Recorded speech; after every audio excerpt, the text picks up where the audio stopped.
Muraho neza turabashuje bakunzi ba Jovi Official 30. Uyu munsi rero tugarutse ku makuru atari meza, amakuru twumvishe muri uyu mugoroba. Ejo mwabonye ko twakoze ikiganiro cya Furaha ku kibazo cy'umugabo wiwe, twari dufite n'andi makuru menshi twako tukomeza kuvugana twese byagenze gute, ariko kuri isaha umugabo ararangije.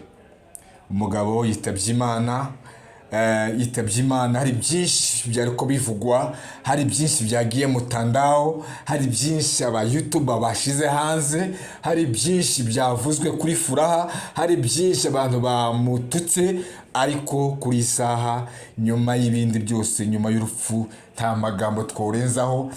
Twagerageje kuganira na Furaha ejo, twari dufite amagambo menshi, buri abantu bakomeje bajyaginga tse kuki watamubaza nakoze ibiganiro hafi bibiri kuri Furaha, nari nkibifite ku giti cyanje vuga ati byanze bikunze reka ndebe kuko bizagenda, ariko nari nzi ko mwenda nzabikora. Ariko kuri isaha Furaha ndamuha pole, surtout niwe nyiri umugabo, tuzatureka amarangamutima, tuba tureka nta wamenye ibyo bapfuye, nimba ariyo nzira singiye kuvugira. kandi Furaha abantu twumve neza, buri ikintu cyitwa urupfu ni ikintu gikomeye cyane, ni ikintu kirenze imitekerereze, kandi Imana niyo igena urupfu yonyine gusa.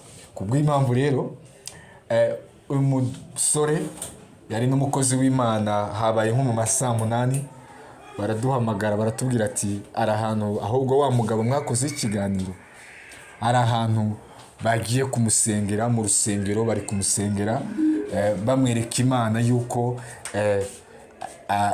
Imana imufashe, Imana imurinde akire ave, kubera ko uyu mugabo n'ubundi yaragifunze, nubwo yari mu bitaro ariko n'ubundi yaragifunze. Mwabonye iyo murabona ko kuri ku ifoto yiwe yari ari ku gatanda, ariko n'ubundi arimo ipingu. Ayo yari amakuru y'ukuri, byari ukuri, ariko kuri uyu munsi amakuru y'icyamugongo nuko twumvishe ko uyu mugabo atagihumeka umwuka w'abazima. Ukibaza rero rimwe na rimwe ngo se umuntu iyo agiye gupfa avugwaho amagambo nk'aya ngaya muri ubu buryo. Hari amakomanteri yanditswe menshi y'abantu mu buryo ku giti cyane byageze igihe numva ngize ubwoba bw'ikintu kiri kuvugwa. Narebaga koko nkaremwa wayo mugabo kabona ararembye, abandi baravuga ati Furaha ahubwo ntabwo yarazi n'amakuru y'uko umugabo wiwe yagiye mu bitaro. Ayo makuru yaraje aravugwa ati ibi nibi sinshaka kugira ngo mbisubiremo cyane. Bimaze kuvugwa rero byabaye ngombwa ko Furaha ubwiwe abantu batangira kumujyanginga no kumutemera hitaka. Nabonye komanteri nyinshi bamuvuga ati ahubwo we Furaha aribe aba muzima, kuko atabaye muzima ni wewe icyaha cyose kizaha. Ariko siko biri, urupfu nta wamwishe, ni uburwayi butumye yitaba Imana, ni umunsi wiwe ugeze.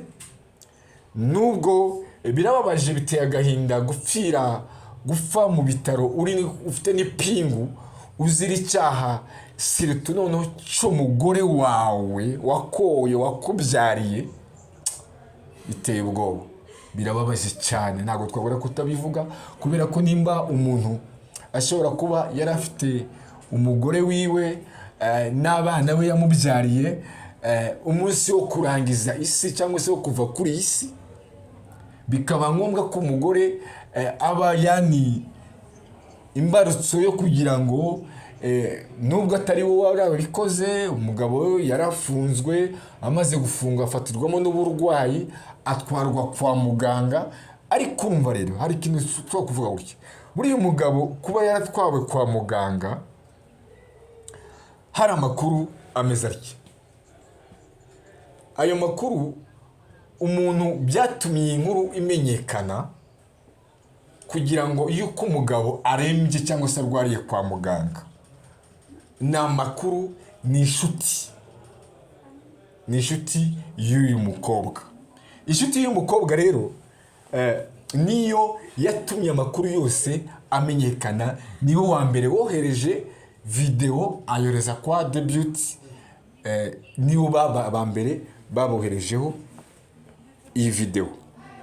Noneho ga The Beauty ngiye ku giti cyanjye turavugana, mfite n'amarikodi sinshaka kubigira cyane ngo bikomeze kubera ko umuntu ntakiriho, kubera ko umushuti yiwe niyo yatumye iyi nkuru ije hanze, niyo yatumye iyi nkuru. Mfite n'amajwi ntabwo nabura kutayekina, ariko sinshaka kongera kandi kugarura amajwi y'abantu witabye Imana. Mfite n'amajwi rwose ntabwo nababesha, mfite amajwi yaba ari na Furaha ubwiwe abyivugira yuko inshuti yiwe niyo agaya yuko ari we wamutanze, ari we wamuvuze, ari we nyine watanze video hanze. Ariko rero nje gusanga kandi inshuti yiwe ntabwo yigeze ikora ikosa. Reka tubisobanure cyangwa se reka mbumvishe gutyo. Inshuti yiwe nta kosa yigeze ikora. Ku giti cyanjye nsanze ahubwo inshuti yiwe yafashije abantu kumenya ikibazo cyari cyo. Kuko inshuti yiwe nimba aratumye amakuru amenyekana, nimba ari washarinze video n'aya mapica, dore uko na Furaha ubwiwe yavugaga ko nta muntu wemerewe kwinjira kureba umugabo wiwe, niwe wenyine. Sinzi nimba ari n'undi yambwiye, ariko amakuru nuko yaje bavuga ngo Furaha ahubwo nta nubwo azi ko umugabo anarwaye. Iyo nshuti rero imaze gushyiraho amakuru hanze, asakaza video, asakaza ko Furaha yafungishije umugabo amuziza yuko atahabwije. Hari ni byinshi byakomeje kuvuga kuri Furaha, sibyo ngewe ngiye kujamo, gusa turabifite byo bamuvugagaho, ntabwo dushaka kubijyamo cyane. Rero uyu mugabo amaze kugera Kenyatta, inshuti niyo yashize amakuru hanze, iravuga ati Furaha afungishije umugabo wiwe kandi umugabo wiwe ararembye. Twaragize ngo ni iki, baduha amakuru turaceceka, ariko ntabwo twari tuzi uko koko wenda ariyo nzi yaba inzira. Iyo nshuti rero yiwe imaze gushyira amakuru hanze, niko mwabonye ko natwe bwacu twamukoresha ikiganiro, n'abandi barabivuga bamagana Furaha ibyo yakoze, yuko atari byiza ko yafa umugore w'umunyamurengekazi. Hari ibintu bisigaye biteye ubwoba muri iyi minsi, baravuga ngo bakobwa bacu cyangwa se abagore bacu ntabwo batangiye guta umuco. Si ubusirimu gufungisha umugabo wawe, ni gisebo, kuko umugabo araganirizwa, umugabo ubwumvikane, bitaba ubwumvikane mukiyambaza imiryango, hakabaho ikintu cyitwa kumvikana k'umuryango. Ariko iyo rero umuryango byarenze yuko umuryango utagihana abo bantu no kwicana, abantu baricana, abantu botemana, kandi bagombaga kubana amahoro. So finally rero kuri iyi saha uyu muhungu, uyu musore, uyu mukozi w'Imana ntabwo akiri kuri iyi si y'abazima. Amakuru ahari rero nuko uyu mugabo yitabye Imana muri aya masaha nimugoroba azize uburwayi. Nimba ari uburwayi akura muri prison, ibyo nabyo mugomba kubitekereza, kubera ko ushobora kuja muri prison ukakurira uburwayi utari ufite, bikaba noneho wowe bisa nk'ari wowe ugiye kubiki nyiriba yazana bikibazo cy'umugabo wawe. Nicyo kintu rero abantu benshi bavuga ati Furaha, kuko ari we wafungishije umugabo, wenda umugabo akaba ari wenda yageze mu kwa muganga akuramo uburwayi muri prison. Abantu bataragera muri prison za hano zirakomeye cyane, cyakoza na prison zose koko ziba zirimo ibintu bikomeye cyane. Prison za hano habamo indwara nyinshi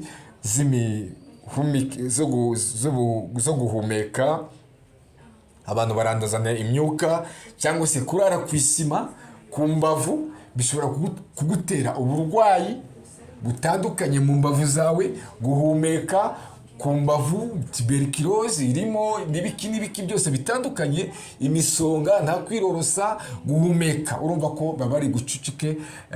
Umunsi umwe nigeze gukerererwaho gutaha, murabizi bya Pandagari, ndi mu muhanda mbona Pandagari babangejeje Pandagari, kandi murabizi prizo zaba ari igihe wifitiye amafaranga 1000 cyawe bakaba bakurekura. Ndahamagara ati bamfunze tariko ntabwo ndamenya prizo uko imeze. Ndifuza kujya kurara muri prizo ndebe ko prizo isa. Njya numva ngo abantu ngo baraye muri prizo, bazumva ngo reka none nanjye ngende ndaremo gusa ijoro rimwe, ejo mu gitondo nzavamo. Niyo yari amakuru nari ko mbwira abantu, niyo makuru nabwiye umuryango wanjye, ati nta kibazo reka ngenemo ndara. Reka tuguheze amafaranga, niba udafite amafaranga tuyakoherereze ugende wishyure nturare muri prizo. Ndabyanga, nari mfite amatsiko yo kurara muri prizo. Uwo munsi nagiye ndara muri prizo shaka kumenya ukuntu prizo imeze. Ni ukuri kw'Imana yo mu ijuru ukwanga. Kandi urumva ko ni kuri station, ntabwo ari za zindi za prizo zikomakomeye ngo wagiye bagukatiye amezi 4 amezi 5, ntabwo bishoboka. Ni kwa kundi waraye mu ijoro rimwe gusa. Ukwanga azakwifurize ngo uzafungwe, ukwanga azakwifurize gufungwa, uwo no mwicanyi uzamuhunge.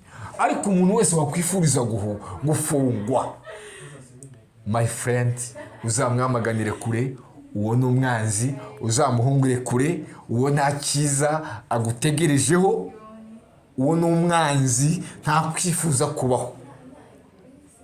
Ngiki rero abana b'abantu bavuga kuri uyu mwana w'umukobwa yuko yaba yareze ku mahame y'indangagaciro zacu za kinyamurenge, yaba yarareze ku mahame z'umuco, ku mahame z'umuryango, akarenga akirukanka kujya kuri polisi mbere yuko ahamagara umuryango bavuga ati hari icyo pfa n'umugabo wanje mwoga ikemura.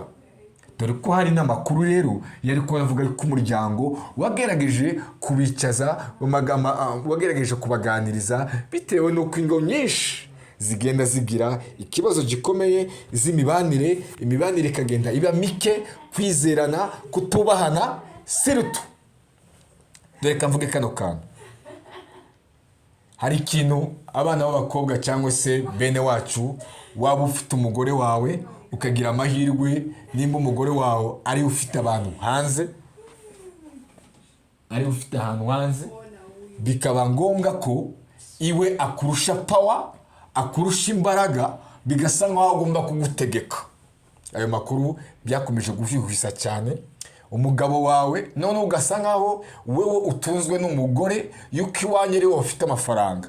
Icyacubahiro wazasanga ugomba kubaha umugabo wawe kigahita kirangira ako kanya, kubera ko iwanyu bohereza ifaranga. Umugabo rero agiye ngo akubaze ngo se wa mugore we urataha aya masaha guti.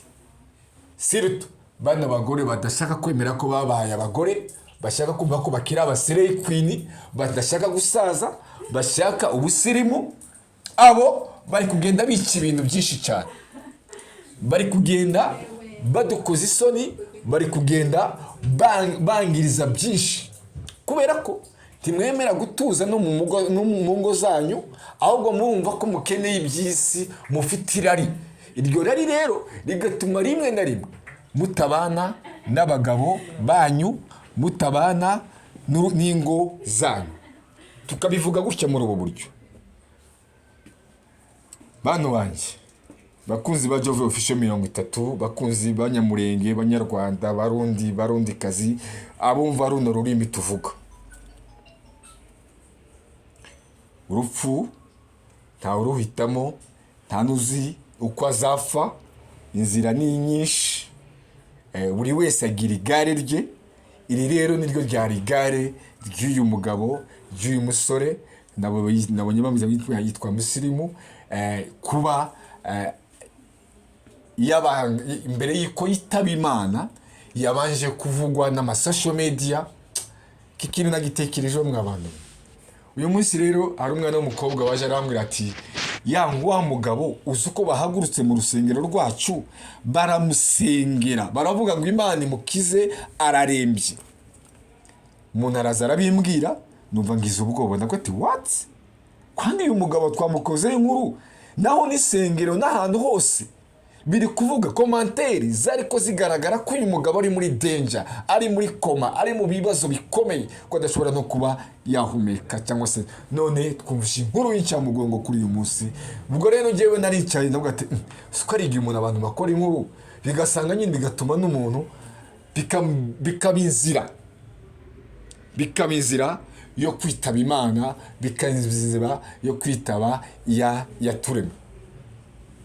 Ngiki kintu rero rimwe na rimwe rero imiryango cyangwa se muryango wacu mugari, societe yacu y'abanyamurenge cyangwa se n'uwari wese wumva ururimi rwacu, mbere yuko ufata imyanzuro ku rugo rwawe, ku mugabo wawe, ku mugore wawe, ujye ubanza utekereza kabiri, kubera ko rimwe na rimwe hari igihe Satani ica mu muntu bikaba ngombwa ko aba nk'inzira yo kuba yagera ku kibazo ngiki cyo kuvuga ngo ntabwo akiyahumeka umwuka w'abazima. Ari umugore wawe wabigizemo uruhare. Ejo bundi hari umuhungu wari kumbwira indi story, yambwira ati my friend, nasunitse umuntu gusa bisanzwe, bya bindi gusunika. Umuntu yaraje asa nkawe atameze neza, aravuga ngo byanze bikunze ndi muri danger, asa nk'uri gucokoza abandi cyangwa se nk'uri kwiyenza abandi. Undi muhungu aramureba aravuga ati winyezaho wigira gute, ariko aramusunika. Kumusunika rero umuntu wese asubira inyuma, abakubise umutwe inyuma. Amaze gukubita umutwe inyuma yahise arangiraho, kandi yamusunitse par accident. Bisobanura iki rero? Natwe rero hari ibyo dukora rimwe na rimwe tukabikoresha ku burakari cyangwa se iyo confidence imwe itanafatika, confidence y'amafuti, ukiha amajeke, ukiha amasheriya, nyamara ariyo nzira yawe yo kugira ngo uyu muntu ari wowe uzaba nk'imbarutso yo kugira ngo nubwo atari furaha wabikoze cyangwa se atari umugore we, ariko iyi image isigaye tekereza ko ari igisebe, ari igikomere umuryango n'umuryango, yaba ari na furaha bavuga ngo bamufungishije agiye gusigarana kubera ko wenda niba. Ariko kandi ku giti cyanjye rye rwose sinamutemera itaka, kubera ko niyo nzira Imana, inzira z'Imana ni igihumbi cyangwa se ni namagana. Ifu buri wese afite igare ryiwe, wenda koko nta n'uhita mu rupfu cyangwa se urupfu umuntu